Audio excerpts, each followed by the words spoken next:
Citoyennes, citoyens, salut et fraternité, nous sommes le 20 mars, le dernier chapitre de cette belle aventure que nous avons faite ensemble depuis bientôt d'un an, je pense. C'est aujourd'hui le jour des Herbert, le tour de la France par deux enfants, écrit par G. Bruno, avec une lecture de votre serviteur, Grégory Baudouin. Ce fut une belle aventure. La chaîne n'a pas eu un succès exceptionnel, mais j'ai aimé faire cela pour vous, et j'espère que cela restera dans la postérité.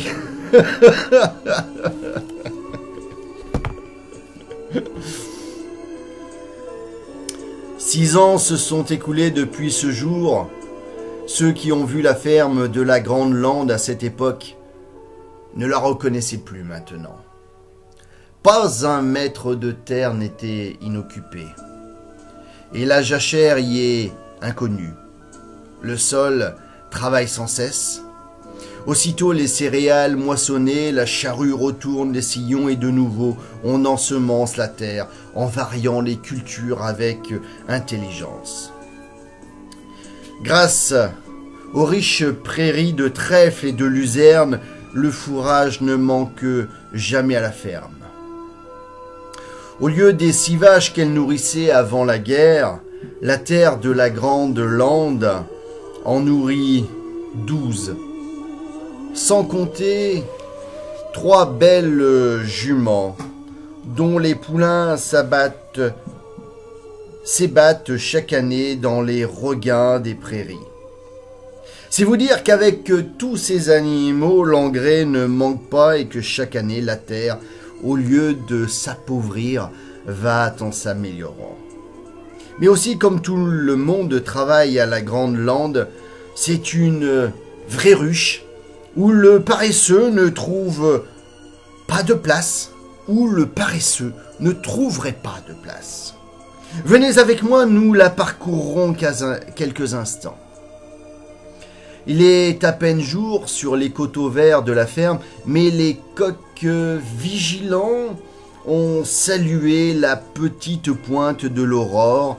À leur voix, le poulailler s'éveille, une trentaine de poules caquetant et chantant vont chercher dans la rosée les petits vers qu'a fait sortir la fraîcheur de la nuit.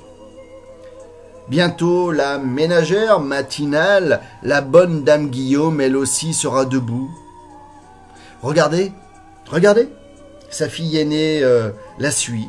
Adèle est une belle et laborieuse fille qui a déjà 15 ans et demi et qui, active comme sa mère, court partout où sa présence est utile, à la laiterie, aux étables, au potager.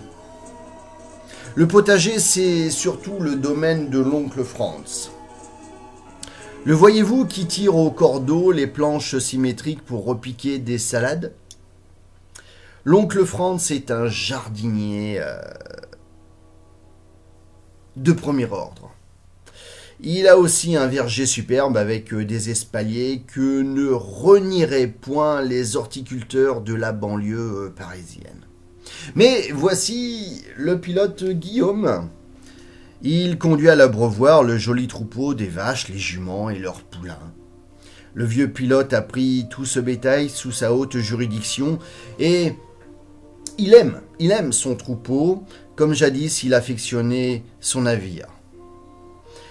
Depuis 6 ans que je les soigne, je n'en ai pas eu une seule de malade. Mais aussi, comme toutes ces bêtes ont l'air bien soignées, comme elles sont propres, comme elles se souviennent du pas tranquille et lent qu'il leur plaît le mieux de prendre. Guillaume a façonné son pas au leur. Affaire d'habitude. C'est moins difficile que d'apprendre l'équilibre au roulis des vagues. Cette fillette de 11 ans qui sort de la ferme, c'est la petite Marie, la plus jeune, de la famille. D'une main, elle porte avec précaution la soupe chaude des laboureurs. De l'autre, elle tient ses livres de classe car elle va de ce pas à l'école. Venons avec elle jusque là-bas dans ces champs où les gais rayons du soleil sèment leur or sur le rayon. Reconnaissez-vous ce garçon barbu là-bas déjà? C'est André. C'est André. Quand il y a chômage chez le serrurier du bourg, André travaille à la ferme. En ce moment, 2 beaux bœufs rouges traînent la charrue. Le jeune homme les excite doucement et de sa voix pâle, un peu grave, il chante une vieille chanson du pays natal, car André n'a oublié ni son père, ni son premier amour, la patrie. À l'heure matinale où l'alouette montant comme une flèche chante au-dessus des sillons, l'âme du jeune homme s'élance elle aussi, tantôt vers le passé plein de souvenirs, tantôt vers l'avenir qui s'ouvre avec ses devoirs et avec ses espérances. André a 20 ans sonné. Il sera bientôt sous les drapeaux. Il sera bientôt soldat de la France. Près d'André, regardez cet adolescent encore un peu mince avec de grands yeux expressifs et affectueux. C'est notre petit Julien. Et comme il a grandi, c'est qu'il a 14 ans et demi, savez-vous? Ah, le temps passe vite. Oui, mais Julien l'a bien employé. Il a appris tout ce qu'un jeune homme peut apprendre dans la meilleure école et avec la meilleure volonté possible. Mais quel est ce camarade de son âge qui travaille au champ avec lui et qui ne le quitte guère? Devinez. Vous le connaissez pourtant. C'est le jeune Jean-Joseph, l'orphelin d'Auvergne, qui a pu venir rejoindre nos amis à la ferme de la Grande Lande. Il est devenu pour eux comme un nouveau frère. Vous souvenez-vous, il y a 6 ans à pareille époque, André et Julien s'étaient endormis sous un sapin de la montagne, à la veille de franchir les Vosges. Et quand le soleil s'était élevé ce matin-là, les 2 enfants, sans soutien, s'agenouillant sur la terre de France qu'ils venaient d'atteindre, s'étaient écriés ensemble. « France aimée, nous sommes tes enfants, et nous allons devenir dignes de toi. » Ils ont tenu parole. Les années ont passé, mais leur cœur n'a point changé. Ils ont grandi en s'appuyant l'un sur l'autre et en s'encourageant sans cesse à faire le bien. Ils resteront toujours fidèles à ces 2 grandes choses qu'ils ont appris si jeunes à aimer. Le devoir et la patrie.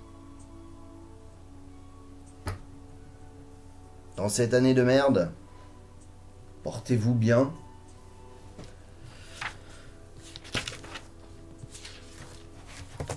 Voici la ferme telle qu'elle était auparavant.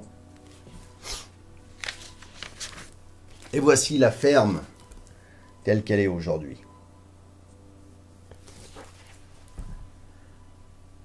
La ferme réparée par la paix. Peu de nations ont éprouvé un plus grand désastre que la France en 1870, mais peu de nations auraient pu la réparer avec une aussi grande rapidité. Malgré cette crise violente, notre commerce, déjà considérable, a continué à s'accroître.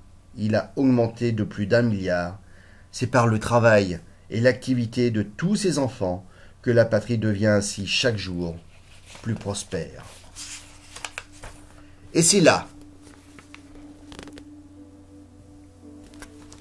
dans l'Orléanais qu'ils se sont installés. C'est dans l'Orléanais que se trouve la plaine fertile de la Beauce, surnommée les greniers de la France, les greniers de Paris. Par malheur, vers le sud, cette province se renferme des plaines stériles et marécageuses. La ville la plus importante est Orléans, Vienne, ensuite Chartres, qui fait un grand commerce de blé, Blois, sur la Loire, célèbre par ses anciens châteaux et ses souvenirs historiques, Vendôme sur la Loire. Châteaudun est célèbre pour la défense héroïque contre les armées allemandes. Châteaudun, cher à mon cœur. C'est là-bas que Jean Moulin fera ses plus grandes œuvres, sous le pseudonyme de Romarin. Romanin. Romarin.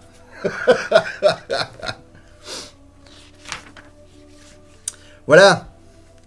Je vous lirai aussi, pour terminer totalement ce livre, La Postface, écrite par Jean-Pierre Bardos, ancien élève de l'école normale supérieure agrégée de l'université, où nous aborderons donc l'auteur et son siècle, l'histoire évitée, les querelles religieuses et l'édition révisée, le chef-d'œuvre de la pédagogie, l'itinéraire, instruire et édifier, une idée de la France, du recueillement à la revanche, des enfants parfaits, la question sociale esquivée, l'affranchissement de l'intelligence. Voilà, donc vous voyez encore quelques chapitres qu'on va pour se retrouver ensemble. D'ici là, comme je vous l'ai dit, dans cette année de merde, portez-vous bien. Par le ciel, partout, pour tous. Que la force soit avec vous. Et merci à vous de m'avoir écouté. Salut et fraternité.